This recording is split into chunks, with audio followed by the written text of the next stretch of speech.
যমুনা গ্রুপের বাবুল সাহেবের কথা মনে আছে?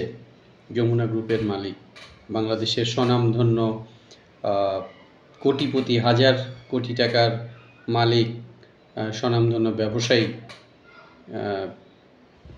এই যে কোটি কোটি টাকার মালিক, করোনাকালীন সময়ে উনি করোনায় আক্রান্ত হয়ে যখন হসপিটালে ছিলেন, একেবারে শেষের দিন বা তার কাছাকাছি দিনগুলোতে চিকিৎসকদের কাছ থেকে শুনেছি বা আমরা মিডিয়ার কল্যাণে জানতে পেরেছি যে উনি একসময় বলেছেন যে আমার যত সম্পত্তি আছে সব নিয়ে যান, সব কিছুর বিনিময়ে আমাকে সারিয়ে তুলুন, আমাকে বাঁচিয়ে তুলুন, আমাকে বিদেশে নিয়ে যান, আমাকে অক্সিজেন দেন, যা যতটুকু দরকার আমার সব লিখে দিলাম বা লিখে দিব। কিন্তু উনি বাঁচতে পারেননি। উনি সব সম্পত্তির বিনিময়ে, হাজার হাজার কোটি টাকার বিনিময়েও উনি কিন্তু থাকতে পারেননি। আমাদের আসলে কত টাকার দরকার আমরা কি জানি? আমাদের যারা বড় বড় ব্যবসায়ী আমরা দেখতে পাচ্ছি, রাজনীতিবিদ দেখতে পাচ্ছি, এবং যারা এখন ক্ষমতার পালাবদলে যারা এখন হিসাব নিকাশ দিচ্ছেন, তাদের আমলনামায় দেখতে পাচ্ছি যে কেউ কেউ হাজার কোটি টাকার মালিক ছিলেন, এখনও আছেন। ওনাদের আছে কত টাকার দরকার? একজন মানুষ সারাদিনে কত টাকার খাবার খেতে পারেন, কত ভোগবিলাস করতে পারেন? আমাদের জানা নাই, আমার জানা নাই। মানুষের তো একটা শেষ আছে, তৃপ্তি নিয়ে 4টা ডাল ভাত খেয়ে যদি একটু বাঁচতে পারি, আমাদের সেটাই তো শুকরিয়া হওয়া উচিত, আমাদের সেটাই তো ভাবা উচিত।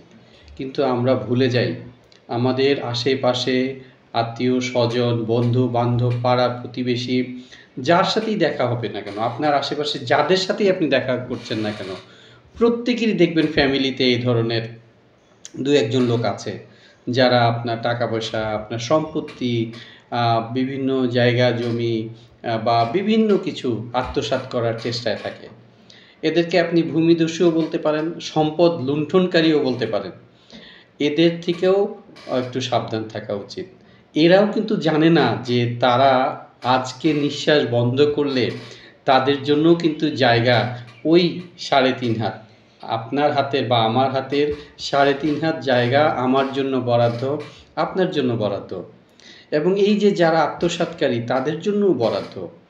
একই সাথে এই যে যারা বললাম যেসব রাজনীতিবিদরা আছেন যারা কোটি কোটি টাকা কামিয়েছেন, তাদের জন্য অতটুকুই জায়গা। তারা কিন্তু এই পুরো জায়গাটা, পুরো কোটি কোটি টাকার সম্পত্তি নিয়ে যেতে পারবেন না। এটা সম্ভব না, এটা হয় না। এবং আজকে নিঃশ্বাসটা বন্ধ হলে আজকে আর আমি এই ঘরে বসে থাকবো না। আমার অতি আপনজন, আমার স্ত্রী, আমার সন্তান আমাকে কিন্তু ঘরে রাখবে না। তারা যত দ্রুত পারে তারা কিন্তু আমাকে শেষ বিদায় জানাবে এবং মাটির নিচে রেখে আসবে সেই একলা ঘরে। দরজা জানালা নাই, ফ্যান নাই, এসি নাই, বিছানা জাজিম নাই, সেখানে ফোমের বিছানা নাই, মাটির বিছানায় শুইয়ে দিয়ে আসবে। এইটুকু উপলব্ধি আমাদের আসতে হবে, এইটুকু চিন্তা আমাদের আসতে হবে। তাহলেই কিন্তু আমরা সুখে থাকবো, শান্তিতে থাকবো, সুস্থ থাকবো।